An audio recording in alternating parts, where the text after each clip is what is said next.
Avant de plonger dans cette histoire incroyable, pensez à vous abonner à la chaîne et à activer la cloche. Ici, chaque récit a quelque chose à dire, et vous ne voudrez pas en manquer un seul. Le tribunal de San Diego était étrangement silencieux ce matin-là. Le soleil filtrait à travers les grandes fenêtres, dessinant des lignes nettes sur le parquet poli. Chaque pas résonnait avec un écho métallique, rappelant à tous que cet endroit n'était pas qu'un simple lieu de justice, c'était une arène où les destins pouvaient basculer en un instant. John Reynolds, détective de la police locale, entra dans la salle avec une confiance affichée. Son uniforme impeccable et son sourire assuré dégageaient une autorité naturelle. Dans son esprit, il avait déjà gagné. La femme assise en face de lui semblait vulnérable, presque intimidée. Elle était noire, calme, et sa posture réservée lui donnait l'air d'une simple citoyenne prise au piège. Reynolds prit une profonde inspiration et lança son récit. Ses mots étaient précis, chargés de certitude, mais falsifiés. Il racontait que cette femme avait manipulé des preuves cruciales dans une affaire de fraude, qu'elle avait tenté d'entraver l'enquête policière et qu'elle méritait d'être sanctionnée. Chaque phrase qu'il prononçait était un coup invisible, destiné à la réduire aux yeux de tous. Mais il ignorait quelque chose d'essentiel. La femme devant lui n'était pas ordinaire. Elle n'était pas simplement une citoyenne accusée à tort. C'était le commandant Simon Carter, haut gradé des Navy SEALs, vétéran respecté et décoré pour ses missions les plus périlleuses à travers le monde. Forte, disciplinée et dotée d'une intelligence stratégique hors du commun, elle avait affronté des situations bien plus dangereuses que ce tribunal. Simone resta silencieuse pendant que Reynolds parlait. Ses yeux noirs et perçants suivaient chacun de ses mouvements, évaluant, anticipant. La salle pouvait croire qu'elle était intimidée, mais en réalité, chaque fibre de son corps était prête à riposter. Elle connaissait l'art du combat, mais aussi celui de la stratégie et de la manipulation. Un simple mensonge dans un tribunal ne pouvait l'ébranler, pas encore. L'avocat de la défense, légèrement nerveux, jetait des coups d'œil à Simone, ne comprenant pas entièrement l'ampleur de ce qu'il défendait. Tout le monde dans la salle croyait à la version de Reynolds. Tout le monde, sauf Simone. Le problème, c'est que Reynolds n'avait aucune idée de ce qu'il venait de déclencher. En mentant ainsi, en sous-estimant cette femme noire assise calmement face à lui, il venait de mettre le feu à une chaîne d'événements qui allait retourner sa vie, sa carrière, et même sa sécurité. Et quand Simon Carter allait parler, personne dans ce tribunal ne serait prêt pour ce qui allait suivre. La salle était suspendue à la voix de John Reynolds. Chaque mot qu'il prononçait semblait couler comme une vérité irréfutable, mais au fond, il savait qu'il manipulait la réalité. Il détaillait comment la femme assise en face de lui, selon lui, aurait tenté de falsifier des preuves et d'entraver l'enquête policière sur une affaire de fraude majeure. Madame le juge, je tiens à souligner l'intention claire et délibérée de cette femme à manipuler les dossiers de notre enquête, déclara Reynolds, ses yeux noirs rivés sur Simone. Ces actions ont compromis le travail de plusieurs agents, et...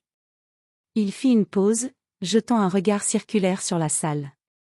Tous semblaient avaler ses paroles sans réserve, le public, le jury, même l'avocat de la défense qui s'efforçait de garder son calme.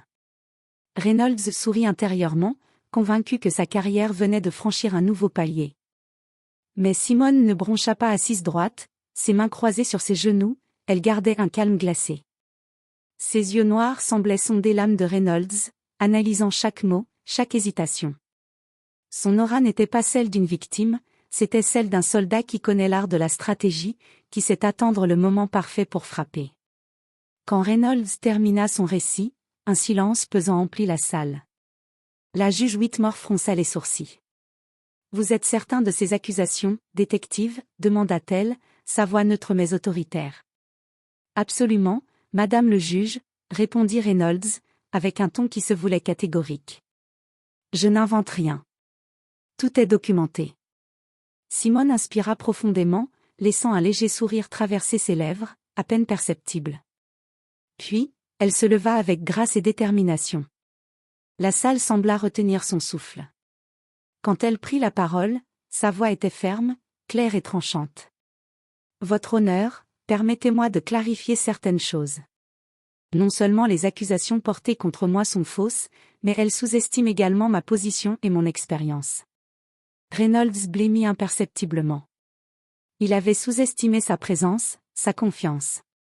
Chaque mot qu'elle prononçait révélait une autorité naturelle, une force que peu d'hommes dans cette salle auraient osé défier. Je suis le commandant Simon Carter, Navy SEAL. J'ai servi dans plusieurs opérations classifiées à l'international, continua-t-elle calmement, chaque syllabe frappant comme un coup de marteau sur la crédibilité de Reynolds. Je connais l'importance de l'intégrité, de la discipline et de l'exactitude des preuves. Je n'ai, en aucune manière, falsifié ou manipulé quoi que ce soit. Un murmure parcourut la salle.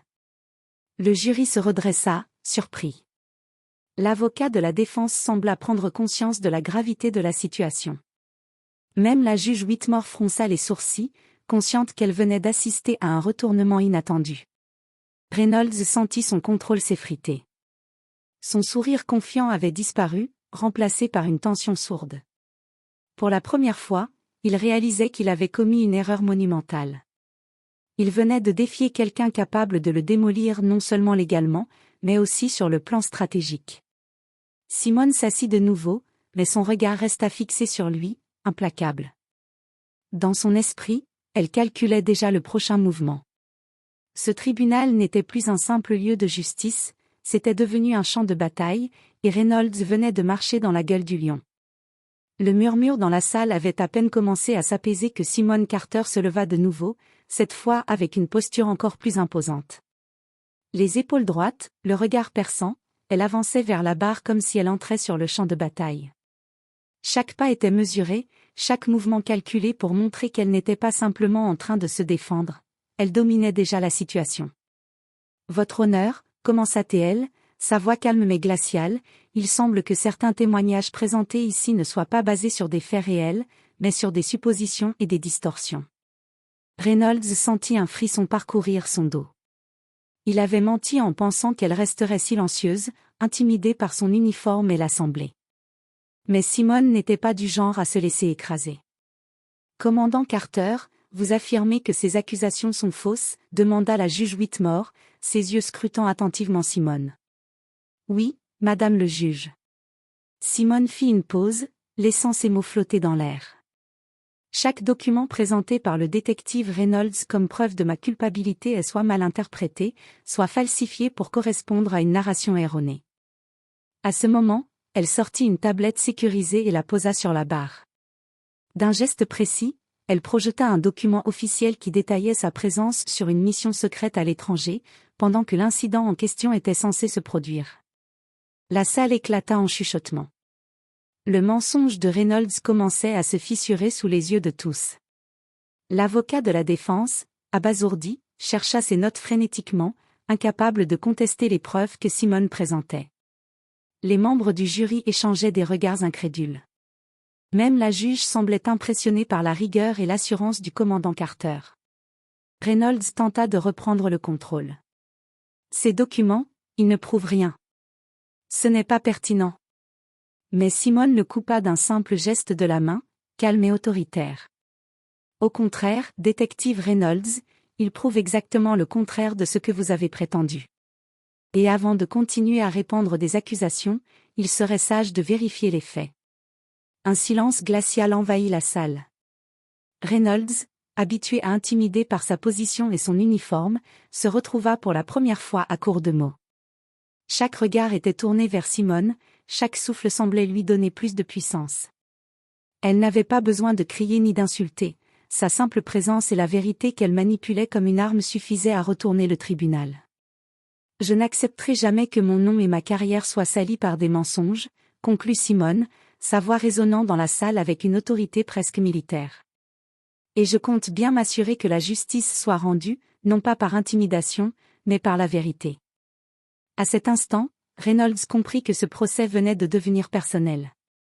Il n'avait pas seulement menti à un tribunal, il avait défié une femme qui avait survécu à des missions que lui-même ne pourrait même pas imaginer.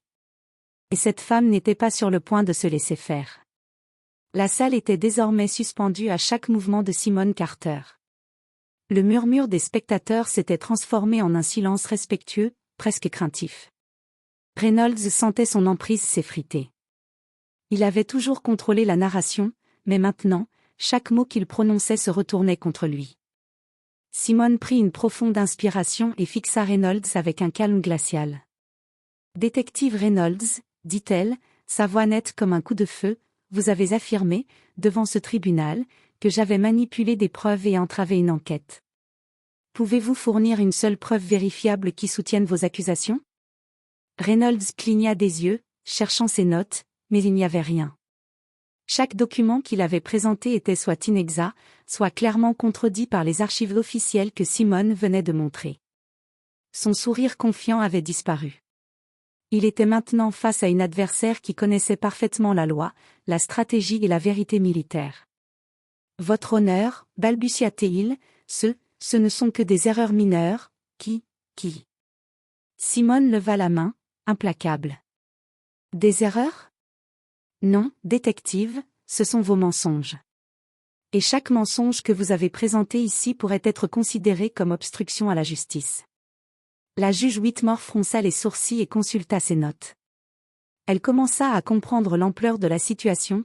Reynolds n'avait pas seulement menti par imprudence, il avait tenté d'écraser la réputation d'une citoyenne en exploitant des biais raciaux et son autorité supposée. Simone continua, implacable. « Je demande respectueusement à ce tribunal d'examiner la véracité de chaque affirmation faite par le détective Reynolds. De plus, je me réserve le droit de poursuivre pour diffamation et obstruction à la justice. » Le murmure se transforma en chuchotements incrédules. Le jury, l'avocat de la défense et même le public commençaient à prendre conscience de la gravité des mensonges de Reynolds. Les regards qui lui étaient auparavant favorables se firent critiques, et la salle semblait se refermer sur lui comme un piège invisible. Reynolds, incapable de répondre, sentit sa carrière vaciller. Il avait sous-estimé Simone Carter à cause de sa couleur de peau, pensant pouvoir la réduire à une figure intimidée. Il n'avait pas seulement commis une erreur professionnelle, il venait de provoquer quelqu'un capable de détruire sa réputation en un instant. Simone s'assit à nouveau, son regard fixé sur lui.